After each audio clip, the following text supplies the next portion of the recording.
ख्वाबों का जादुई जंगल। एक वक्त की बात है, एक छोटे से गांव में एक लड़की रहती थी जिसका नाम आयशा था। आयशा बहुत ज़हीन और मेहरबान थी, लेकिन वो बहुत बेचैन भी रहती थी क्योंकि उसे अपने ख्वाब पूरे करने की कोई राह समझ नहीं आती थी। एक दिन जब वो खेतों में बैठी अपने ख्वाबों के बारे में सोच रही थी, एक जुगनू उसके करीब आया और बोला, आयशा, अगर तुम अपने ख्वाबों की हकीकत देखना चाहती हो तो जादुई जंगल का सफ़र करो, वहीं तुम्हें अपनी राह मिल जाएगी। आयशा हैरान हो गई, लेकिन तजस्सुस के मारे जंगल जाने का फैसला किया। रात के वक्त जुगनू उसे जंगल के रास्ते पर ले गया।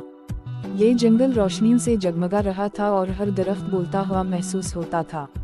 पहला दरख्त बोला, आयशा, कामयाबी के लिए सब्र की ज़रूरत है, हर चीज़ वक्त पर होती है, इसलिए परेशान ना हो। दूसरा दरख्त बोला, आयशा, अपने दिल की आवाज़ सुनो, अक्सर हम दूसरों की बातों में उलझकर अपनी असल राह भूल जाते हैं।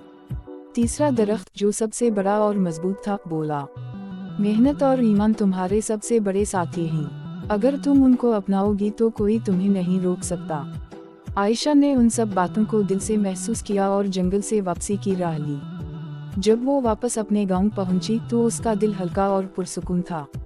इसने अपना वक्त ज़ाया किए बगैर अपने ख्वाबों पर काम शुरू किया और हर मुश्किल को सब्र और मेहनत से अबूर किया।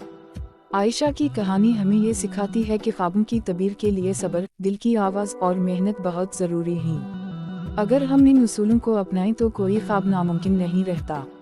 याद रखें, ज़िंदगी में कामयाबी इन्हीं को मिलती है जो अपने दिल की बात सुनते हैं और अपनी पूरी कोशिश करते हैं।